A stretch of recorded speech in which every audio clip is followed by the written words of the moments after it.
Thank you for staying. Now time for the sports. I'm Gary Al Smith. And a couple of days ago, we saw the Sports Writers Association of Ghana award the best athletes in the last calendar year. There were a couple of awards that were given, perhaps controversially, and we're here to talk about them. But first of all, let's hear the president of SWAG speak about the credibility of the award and also its longevity.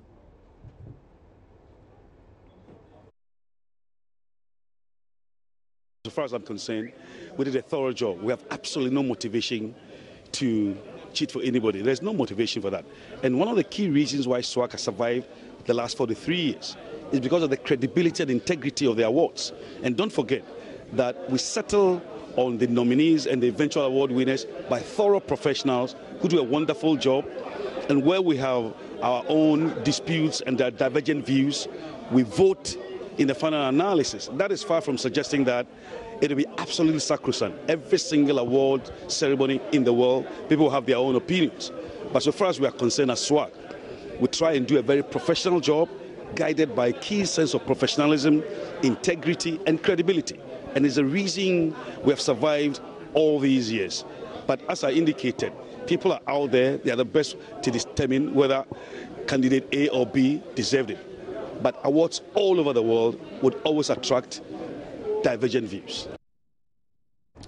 And in the spirit of attracting divergent views and whether people believe that candidate A or B deserve which awards, people felt that, for example, in the Boxer of the Year category, Isaac Dogbe should not have won. Also, people felt that the Footballer of the Year should not have gone to, or the Foreign Player of the Year should not have gone to Thomas Partey, but rather to perhaps Daniel Nieje, who won certain trophies that we'll discuss, and the overall sports personality of the year going to Isaac Dogbe. Others also felt that perhaps somebody else should have won it.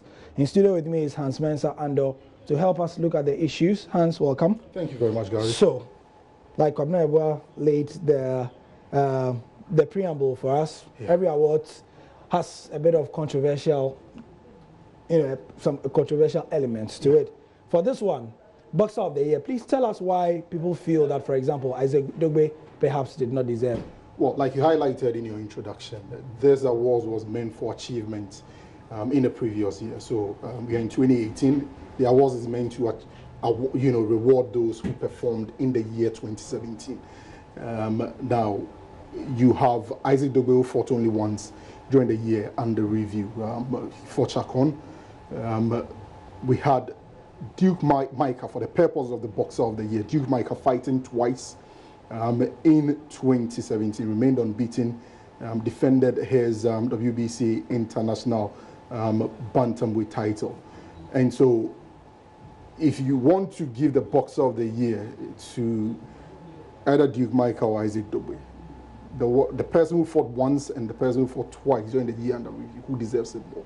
I think that that is something that we have to leave for our viewers to determine. I don't see how somebody fights twice in a year and somebody fights once for the same title under different sanctioning bodies.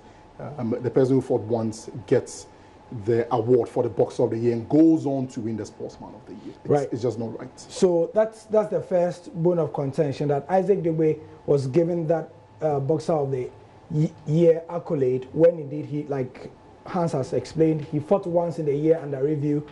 Duke Micah fought twice, won 2 bouts, as it were. Remained unbeaten. Yeah, remained unbeaten as well. But somehow Isaac Dogbe was able to win that one.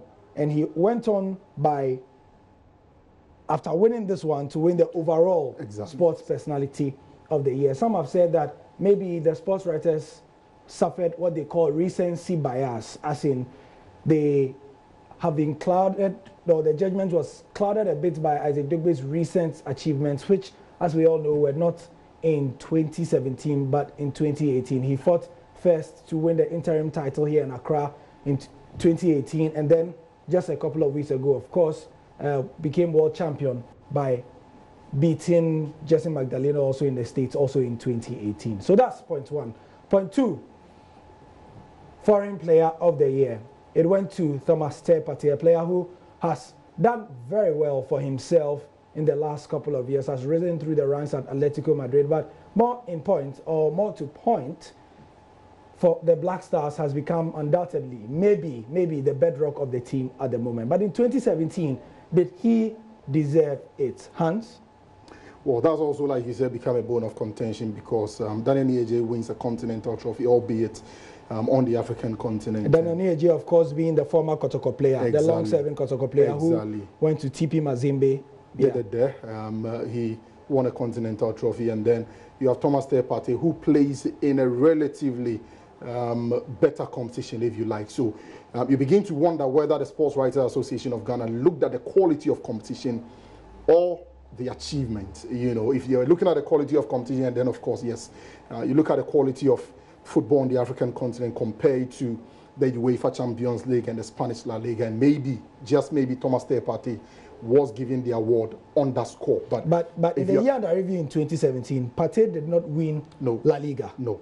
Yes. And he didn't win the Champions League. He didn't win the Champions League. Daniel Nieje won the Champions League and then the Super Cup. Precisely. And so that's African the point. Champions League and African Super Cup. So two continental trophies for Daniel Nieje, none for Thomas Partey. So you wonder the basis upon which the Sports Writers Association of Ghana gave the award to Thomas Partey. That is what I'm saying. The only plausible reason, and even that is open to debate, is to whether or not they were looking at the levels of the competition and whether they are concluding or perhaps saying that a player should only play in Europe to qualify for this particular award. Because if Daniel Nieje wins 2 huge continental trophies on the African continent and it is not good enough for him to win the foreign player of the or the Ghanaian player of the year, what else is the Sports Writers Association of Ghana saying?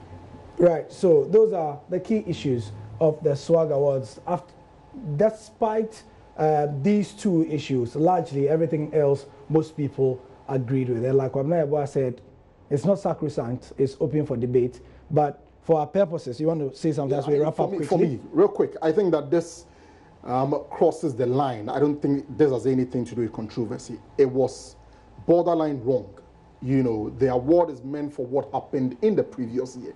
And so, on that score, I don't think that Dogbe did enough to get the award for the boxer of the year, let alone the sportsman. The sports personality. Sports personality of the year. And so, I mean, they really need to protect, like you said, the integrity of the awards. They really need to enhance the integrity of the Sports Writers Association of Ghana. Going forward, it's imperative that these things are corrected. If you want to, give the award based on happenings in the previous year, you do that. Otherwise, amend the rules and let people understand that, well, we include what probably happens in the first quarter of a particular year. Right. Thank you, Hans, for the analysis. And the SWAG Awards, as they like to point out, is Ghana's longest running awards in any genre of anything. Nothing has gone so consistently as long as the SWAG Awards have, 43 years.